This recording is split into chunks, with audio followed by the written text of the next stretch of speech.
Hello hello hello everyone. आज हम लोग देखेंगे क्लास 10 जेक बोर्ड का इम्पोर्टेंट मैथ्स के क्वेश्चन 5 मार्क्स का, जो आपके एग्जाम में आने का संभावना बढ़ जाता है। तो 5 नंबर के जो क्वेश्चन आपके आने वाले हैं एग्जाम में, उनके इम्पोर्टेंट क्वेश्चन 5 मार्क्स का देखने जा रहे हैं। सब्जेक्टिव क्वेश्चन तो चलिए बिना लेट किए हुए हम सॉल्व करने के लिए स्टार्ट करते हैं। तो पहला क्वेश्चन यहाँ पे आपको दिख रहा होगा सर। पहला क्वेश्चन दिख रहा है कि द्विघात समीकरण 3x² - 5x + 2 = 0 का विविक्त कर, मूलों की प्रकृति तथा द्विघाती सूत्र का उपयोग कर मूल अज्ञात करें। तो हल लिखेंगे, सॉल्यूशन लिखेंगे और सॉल्व करना स्टार्ट करें। दिया गया समीकरण है, दिया गया समीकरण द्विघात समीकरण क्या है? 3x² - 5x + 2 = 0। अब यहाँ पे जो है यहाँ पे जो है सर a = 3 है, b = -5 है और c = 2 है। ये है। अब यहाँ पे है, आगे जो लिखेंगे आगे अब निकालेंगे विविक्त कर। क्या निकालेंगे? विविक्त कर। अब क्या लिखेंगे? विविक्त कर। विविक्त कर फार्मूला जो होता है विविक्त कर का, विविक्त कर आपकी कैपिटल D इक्वल टू होता है b² - 4ac। तो D इक्वल टू हो जाएगा b कितना है? -5 का होल स्क्वायर -4 इंटू ये कितना है? 3 इंटू क्या हो जाएगा? c कितना है? 2। सॉल्व करेंगे यहाँ से 5 - 5 का स्क्वायर माइनस क्या हो जाएगा? प्लस 25 हो जाएगा। -4 इंटू 2 3 12 टू जा 24। मतलब D जो आ गया, D 25 में 1 चला जाएगा तो क्या बचेगा? D मेरा 1 आ गया। D 1 आ गया तो D यहाँ पे मेरा क्या आ गया? ग्रेटर देन 0 आ गया। ग्रेटर देन 0 आ गया तो दिए गए आपकी जो होंगे, जो मूल की प्रकृति होगा, मूल की प्रकृति जो होंगे वो क्या होंगे? आपकी जो होगा वास्तविक होगा, वास्तविक होगा। और क्या होंगे सर? वास्तविक होंगे और आपका असमान होंगे, मतलब कि इक्वल नहीं होगा। इतना पता चलने के बाद अब जो हमें निकालना, मूलों की प्रकृति पता चल गया तो हम जानते हैं कि क्या जानते हैं सर? एक सूत्र जानते हैं, डिस्क्रिमिनेंट फार्मूला जिसे बोलते हैं, विविक्त सूत्र बोलते हैं, सीधा फार्मूला बोलते हैं। क्या होता है? x इक्वल टू होता है -b ± √d/2e। ये फार्मूला लिख के घेर दीजिएगा, घेर इस तरह से बॉक्स बना दो। अब x इक्वल टू क्या होगा? -b की जगह पे क्या रखेंगे? -5 प्लस √d कितना आया? 1 आया, √1 रख दो ना, बाय 2 इंटू a कितना है? 3 है। अब क्या हो जाएगा? x इक्वल टू यहाँ पे माइनस आपके माइनस क्या हो जाएगा? +5 प्लस √1 कितना हो जाएगा? 1 बाय 2 3 कितना हो जाएगा? 6 हो जाएगा। तो यहाँ पे अब जो होगा x इक्वल टू एक 5 + 1/6 हो जाएगा, दूसरा x जो होगा 5 - 1/6 हो जाएगा। अब सॉल्व करेंगे तो 6/6 यहाँ कट के कितना आ जाएगा? 1 आ जाएगा। दूसरा x जो हो जाएगा 5 - 1 क्या हो जाएगा? 4/6। 2 2 जा 4, 2 3 जा 6, मतलब कितना आ गया? 2/3। मतलब जो मूलों आएंगे, अभिष्ट मूल जो आएंगे सर, वो 1 आएगा और एक 2/3 आएंगे। यही तो आंसर हो जाएगा। यहाँ से आंसर देखते हैं। तो पहला क्वेश्चन हम बना लिए, दूसरा क्वेश्चन देखते हैं। दूसरे जो क्वेश्चन दिया हुआ है, क्या बोला गया कि सिद्ध कीजिए। क्या बोला गया है? सिद्ध कीजिए कि एक समकोण त्रिभुज में कर्ण का वर्ग शेष 2 भुजाओं की वर्गों के योग के बराबर होता है। तो हमें जो यहाँ पे दिया गया है, तो हम पहले सॉल्यूशन करेंगे। हल में लिखेंगे सर त्रिभुज बनाएंगे, एक राइट एंगल ट्रायंगल बनाएंगे, एक राइट एंगल ट्रायंगल बनाएंगे ABC। अब यहाँ से जो हम डिजाइन करेंगे, थोड़ा सा ड्रॉ करेंगे, कंस्ट्रक्ट करेंगे। तो रचना यहाँ पे करेंगे क्या, BD perpendicular AC, BD perpendicular AC। तो यहाँ पे दिया गया है, लिखेंगे सबसे पहले दिया गया है, क्या दिया गया है, जो दिया गया वो लिखेंगे। ABC एक समकोण त्रिभुज है, एक समकोण त्रिभुज है, समकोण त्रिभुज है, जिसमें एंगल ABC को 90 डिग्री मानते हैं। तो सिद्ध करना है, हमें प्रूफ क्या करना है, सिद्ध करना है क्या, सिद्ध करना हमें क्या है कि AC square equal to AB square plus BC square, यही तो प्रूफ करना है। तो यहाँ पे हम रचना क्या किए, रचना जो किए वो लिखना पड़ेगा भाई। BD परपेंडिकुलर लंबवत बनाए AC पे, BD परपेंडिकुलर लंबवत बनाए खींचा, इतना तो आपको लिखना पड़ेगा। उसके बाद आप क्या करोगे, ट्रायंगल ADB, ट्रायंगल इसको AD मानते हैं ना, D यहाँ पे मानते हैं, तो आपका ट्रायंगल ADB और ट्रायंगल ABC, ट्रायंगल ADB और आपके ट्रायंगल ABC। तो यहाँ देखिएगा एंगल A और एंगल A इक्वल हो जाएंगे, क्या हो जाएगा, उभयनिष्ठ कोण हो जाएगा, उभयनिष्ठ कोण हो जाएंगे, मतलब इक्वल है। और आपके जो दूसरा कोण होगा, ध्यान से देखिए, एंगल ABC और angle ADB equal to angle A आपका ABC 90 डिग्री है, 90 डिग्री। तो बाय क्या कर सकते हैं, AA समानता से, AA समानता समरूपता से, AA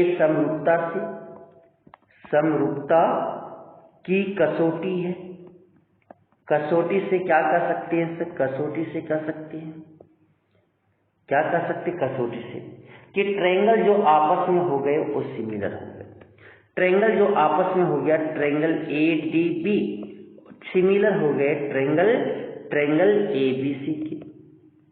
अब ये दोनों ट्रायंगल अगर सिमिलर हो गया तो समरूप बाय क्या बोलेंगे, आपके CPST से समरूप त्रिभुज के, ठीक है, के संगत भुजा क्या हो जाएंगे, के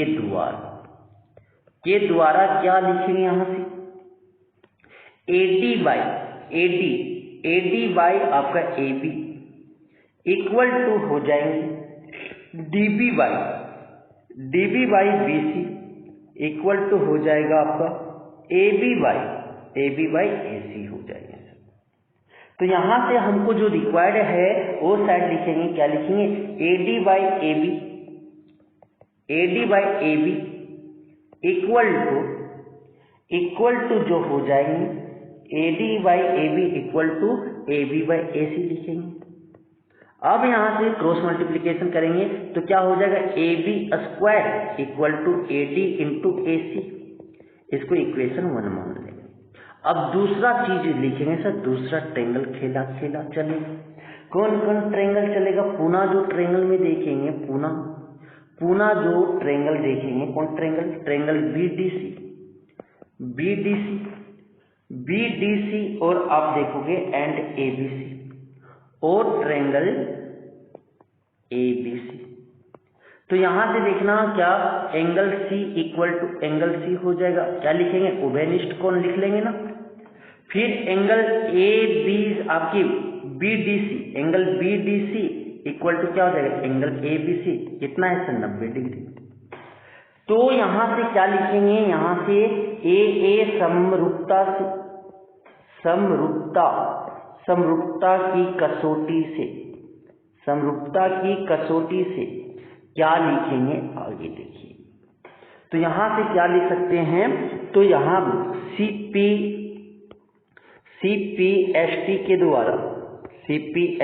द्वारा क्या लिख सकते हैं, CPST के द्वारा क्या लिख सकते हैं, देखना सर, लिख सकते हैं क्या, क्या लिख सकते हैं, दोनों ट्रायंगल तो आपके सिमिलर हो गए, सिमिलर हो गए ना, कौन कौन ट्रायंगल लिख दो, ट्रायंगल जो सिमिलर हुआ, बीडीसी सिमिलर हो गए ट्रायंगल एबीसी का।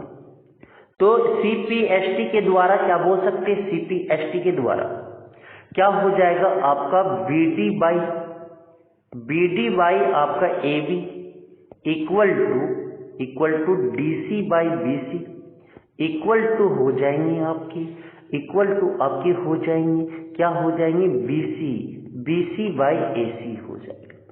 तो हमें जो रिक्वायर्ड है क्या लेंगे, DC by BC equal to BC by AC.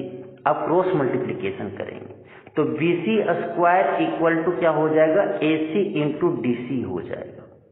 अब जो है इक्वेशन इसको 2 मानेंगे।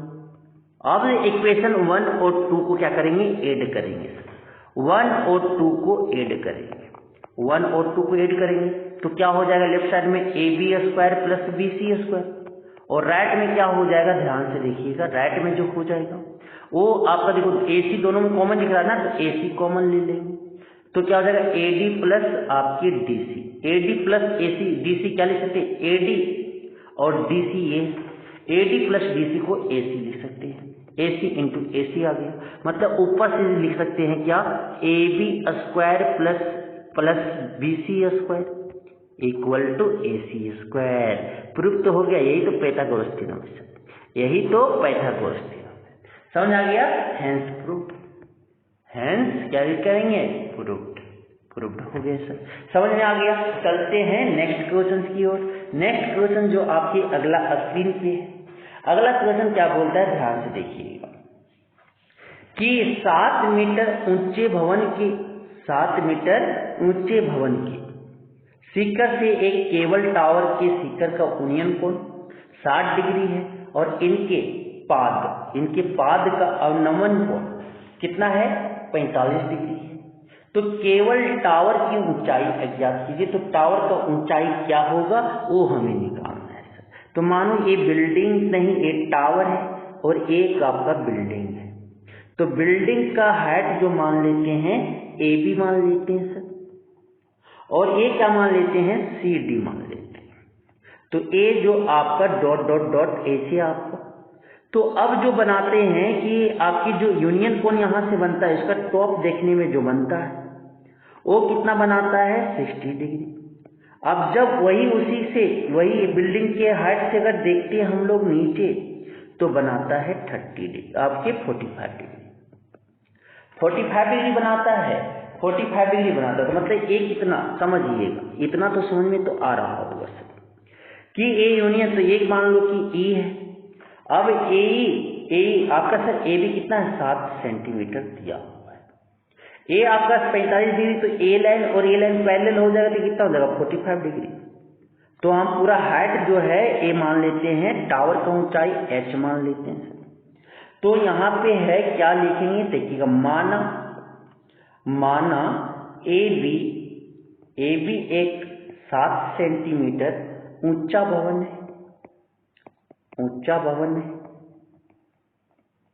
तथा CD केवल टावर है। तो पुनः मानते हैं कि केवल टावर की ऊंचाई कितना है, केवल टावर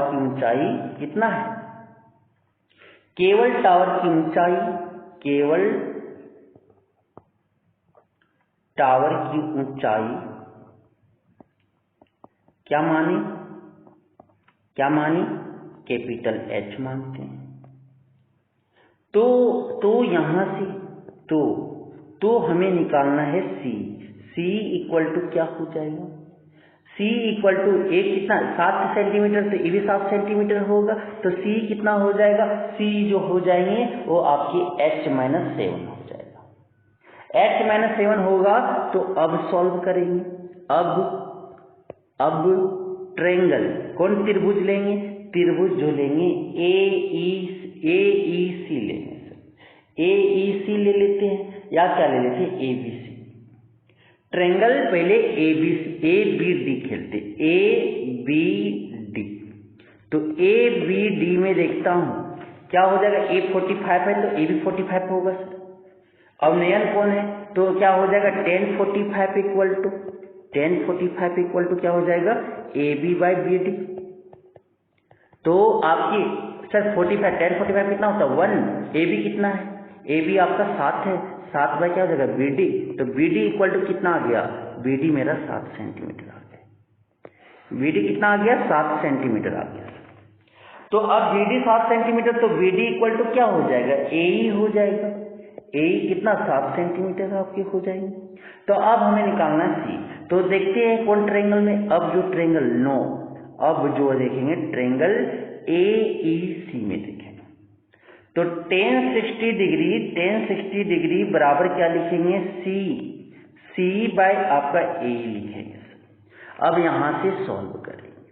अब यहां से tan 60 कितना हो जाएगा, √3 इक्वल टू सी कितना है, सी तो h मानी है क्या हो जाएगा, h - 7 हो जाएगा बाय ए कितना है सर 7 है।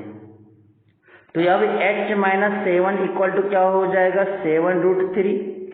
तो h √7 को उधर ले जाते तो क्या हो जाएगा, 7 + 7√3 हो जाएंगे। तो h इक्वल टू क्या हो जाएगा, 7 कॉमन आ जाएगा तो √3 + 1, 7√3 + 1 आपकी क्या हो जाएंगे, मीटर ऊंचा हो जाएगा। 7√3 + 1 ए मीटर आपकी ऊंचाई हो जाएगी। समझ में आ गया, फिगर बन जाएगा। तो अब बनाओ। तो अब नेक्स्ट क्वेश्चन बोला गया सर, नेक्स्ट क्वेश्चन कि वर्ग अंतराल और बारंबारता दिया हुआ है, वर्ग अंतराल और बारंबारता दिया हुआ है। तो निम्न आंकड़ों में क्या करना है कि निम्न आंकड़ों में से माध्य ज्ञात कीजिए। तो वर्ग अंतराल पहले लिखो, ये आपका चार्ट बनाओ, सी आई जो दिया हुआ है, क्या दिया हुआ है, 45 से 55, 55 से 65, 65 से 75, 75 से 85, 85 से आपकी 95। अब जो बारंबारता एफ आई दिया हुआ, बारंबारता मान लो क्या है, 3 है, 10 है, आपकी 11 है, 8 है और आपकी 3 है, यही तो है। सिग्मा एफ आई निकाल दो, समेशन ऑफ एफ आई क्या होगा, यहां से दिखा दो। 3 10 13 और 3 16 और 8 24 और 11 कितना आ गया, 35 आ गया। ये पता चल गया। अब एक्स आई निकालते, एक्स आई क्या होता है, निम्न सीमा प्लस उच्च सीमा बटा 2, ऐसे तो निकालते हैं। तो निकालो क्या हो जाएगा, 45 और 55 100 हो जाएंगे। तो 100 को 2 से डिवाइड करेंगे कितना रहेगा, 50। ये 50 हो जाएगा तो ये कितना, 55 + 65/2 कितना हो जाएगा, 120/2 60। तो ये कितना हो जाएगा, 70। ये कितना हो जाएगा, ये आपका 80। ये कितना हो जाएगा, 90। तो एक्स आई हम निकालना सीख गए। एक्स आई जब निकलेगा तो क्या निकाल लो, एफ आई एक्स आई निकालो। एफ आई एक्स आई निकालो। 50 × 3 करेंगे तो कितना हो जाएगा, 150। फिर 60 × 10 करेंगे तो 600। फिर 70 × 11 मतलब कि 770 हो जाएगी। 80 × 8 कितना हो जाएगा, 640 हो जाएगा। 90 × 3 कितना हो जाएगा, 270। 90 दिया 270 हो। अब summation sigma F I X I निकालेंगे। समेशन सिग्मा एफ आई जोड़ो सर, 0 0 जोड़ते हैं इसको, कितना आता है देखिएगा, 0 0 0 क्या हो जाएगा, 0 हो जाएगा। फिर 5 और 7 12 12 4 16 16 7 16 7 कितना हो जाएगा, 23 के 3 बाकी अब 2 और 1 3 3 6 3 6 9 9 9 9 9 9 2 11 11 6 11 6 कितना हो गया, 18 18 7 कितना हो गया, 25 25 30 आ गया। 25 30 आ गए कि 24 30 आएंगे, देखो। तो ये 270 640 770 600 150।